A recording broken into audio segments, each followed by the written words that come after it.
नमस्कार। आज हम रस सिद्धांत पर चर्चा करते हैं। रस सिद्धांत काव्य शास्त्र में बहुत महत्वपूर्ण सिद्धांत है और बहुत प्राचीन सिद्धांत है। हालांकि इसे काव्य में व्यापक प्रतिष्ठा बहुत बाद में मिली।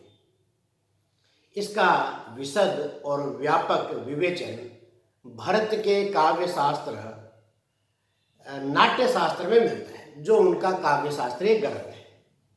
परंतु इस काव्य शास्त्रीय ग्रंथ में इसका विवेचन दृश्य काव्य के संदर्भ में मिलता है, काव्य के संदर्भ में नहीं। श्रव्य काव्य के संदर्भ में सबसे पहले इसकी चर्चा ध्वनिवादी आचार्यों जैसे आनंदवर्धन, अभिनव गुप्त, इन्होंने पहले की। इसके बाद जो आचार्य और आए, परवर्ती आचार्य जैसे मम्मट आदि आए, उन्होंने भी रस का जो विवेचन किया वो ध्वनि काव्य के संदर्भ में ही किया। ध्वनि से मुक्ति की जो बात आई पहले वो आचार्य विश्वनाथ, पंडित राज, जगन्नाथ और बाद में हिंदी के आचार्यों जैसे रीतिकालीन आचार्य और आधुनिक आचार्यों ने की। अर्थात विश्वनाथ से लेकर बाद के आचार्यों ने रस को काव्य और काव्य की आत्मा इसे सिद्ध करने की कोशिश की। अतः हम कह सकते हैं कि रस जो सिद्धांत है वो बहुत व्यापक होते हुए भी काव्य के लिए बहुत बाद में आया।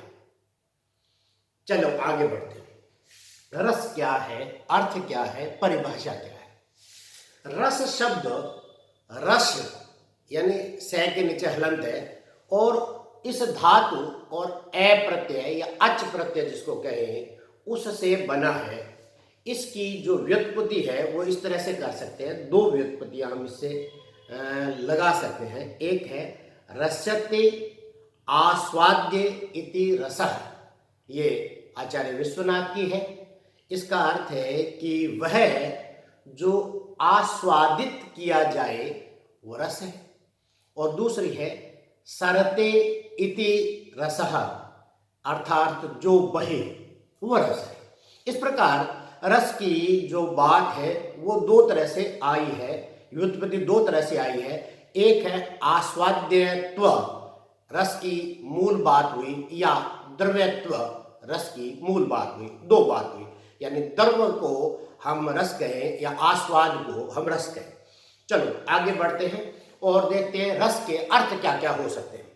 रस के विभिन्न शास्त्रों में, विभिन्न संप्रदायों में रस के क्या क्या अर्थ लिए गए हैं।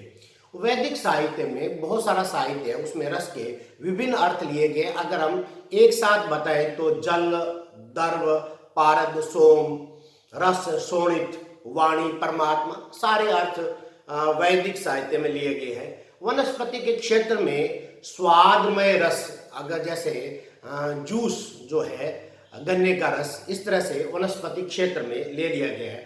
आध्यात्मिक क्षेत्र में परमात्मा या ब्रह्मानंद को ही हमने रस को ले लिया है। काव्य शास्त्र में जो रस का अर्थ लिया है वो प्रेम, काम, अनुराग। वात्स्यायन ने अपने ग्रंथ कामसूत्र में रस को सबसे पहले रस शब्द का अर्थ लिया और आनंद उसका अर्थ बताया, परंतु वो आनंद अनुराग वाला अर्थ था। साहित्य में आनंदानुभूति ये अर्थ लिया और तैत्तिरीय उपनिषद में परमात्मा के संदर्भ में ही अर्थ है। और ऐसा कहा है रसो वै स, अर्थात परमात्मा रसमय है। इस तरह से रस के बहुत सारे अर्थ अलग अलग जगह ले लिए गए। परंतु हम जहां यहाँ काव्य की आत्मा या काव्य के संदर्भ में जब बात करें तो ये सारे अर्थ हमें नहीं लेने हैं, ये हमें ध्यान रखना। ये विभिन्न विभिन्न क्षेत्रों में, विभिन्न शास्त्रों में अलग अलग रस के अर्थ हैं, वो अर्थ हम यहाँ नहीं लेंगे। यहाँ अर्थ जो ग्रहणीय है, जो स्वीकार्य है, जो वांछित है, वो ये है। आचार्य भरत इस संदर्भ में कहते हैं आस्वाद्यत्वात् रसः, मतलब काव्य से प्राप्त आस्वाद को रस कहते हैं। काव्य से जो आस्वाद आ रहा है उसको हम रस कहते हैं। इसी तरह से आचार्य विश्वनाथ की अगर बात कहें तो उन्होंने कहा है वाक्यम रसात्मकम काव्यम, रस युक्त वाक्य ही काव्य में जो रस युक्त वाक्य है वो आनंद है या उसको ही हम रस कहेंगे। तो इस प्रकार ये बात हम रस की कहेंगे। ये जो बात है इसको हम रस कह करके आगे बढ़ जाते हैं। ये रस की परिभाषा हमारे लिए ग्रहणीय है। आगे बढ़ेंगे कि रस का महत्व क्या है। रस को महत्व देते हुए आचार्यों ने ये बात कही है कि रस का बहुत महत्व काव्य के अंतर्गत आया है। भरत मुनि ने रस का महत्व देते हुए अपनी एक पंक्ति कही है, न ही रसात द्रते कश्चित अर्थ प्रवर्तते, अर्थात रस के बिना कोई भी अभिप्राय प्रकट नहीं हो सकता, स्पष्ट नहीं हो सकता। यानी रस किसी भी अभिप्राय के प्रकट होने के लिए जरूरी है। आचार्य विश्वनाथ ने रस को महत्व देते हुए अपनी कुछ पंक्तियां बताई है जो बहुत प्रसिद्ध है।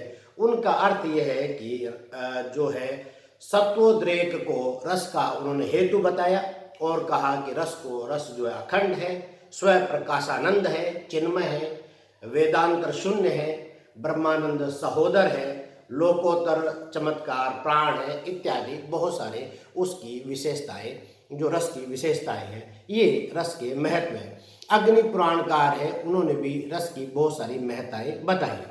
ये रस की महत्ता बताई गई। रस का एक सूत्र है जिससे रस प्रकट होता है, वो भरत मुनि का ही सूत्र है। अपने काव्य शास्त्रीय ग्रंथ नाट्य शास्त्र में उन्होंने बताया है, विभावानुभाव व्याभिचारी संयोगात रस निष्पत्ति, अर्थात विभाव अनुभाव और संचारी भाव के संयोग से रस की निष्पत्ति होती है। उन्होंने इस बात को बहुत स्पष्ट करते हुए उदाहरण से भी भरत मुनि ने कहा है कि जिस प्रकार अनेक व्यंजनों और औषधियों के संयोग से रस की उत्पत्ति होती है, यानी जो खाद्य रस है उसकी उत्पत्ति होती है, उसी प्रकार अनेक भावों के संयोग से, ये भाव वो है भाव विभाव अनुभाव, इनके भावों के संयोग से रस की निष्पत्ति होती है। ये रस काव्य रस वाला रस है। इस प्रकार रस की निष्पत्ति हो जाती है। ये रस की बात है। हाँ? तो इस प्रकार हम कहेंगे कि जो रस है वो काव्य की आत्मा है और यही वो मूल चीज है, प्राण चीज है, आत्म तत्व चीज है जो काव्य के अंतर्गत आता है। काव्य की आत्मा के लिए जो काव्य शास्त्रीय संप्रदायों का निर्माण हुआ था और 6 प्रमुख संप्रदाय हमारे यहाँ आए थे, वो सबसे पहले अलंकार से चल करके, भामा दंडी से चल करके आगे आचार्य विश्वनाथ तक हम आ गए और ये अंतिम रूप से काव्य की आत्मा पर मोहर लगाता है रस संप्रदाय। रस संप्रदाय ही जो है अंतिम रूप से ये साबित करता है कि काव्य की आत्मा रस है।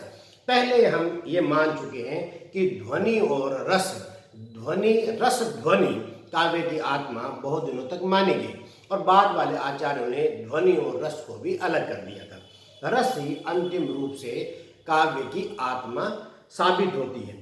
रस क्या है, रस की किस प्रकार वो काव्य में उसकी निष्पत्ति होती है और निष्पत्ति के आचार्यों ने क्या क्या बातें कही हैं, रसाभास, रस शबलता आदि क्या है, वो चीज़ें अलग हैं। वो रस के बारे में और आगे गोता लगाएंगे तो पता लगता है। हम आज यहीं तक बात करते हैं कि काव्य की आत्मा रस है और रस जहाँ रस का अर्थ काव्य के अंदर हम आनंद से लेते हैं और ये आनंद जहाँ हम बात करते हैं कि आनंद के रूप में 3 तरह के आनंद बताए गए हैं। एक ब्रह्मानंद है जो ईश्वर को भक्ति में प्राप्त करने में, साक्षात्कार करने में आता है। दूसरा साहित्यानंद या काव्यानंद है और तीसरा विषयानंद है जो जगत की चीज़ों से आता है, जो क्षणिक है, क्षण भंगुर है और सबसे निम्न कोटि का है।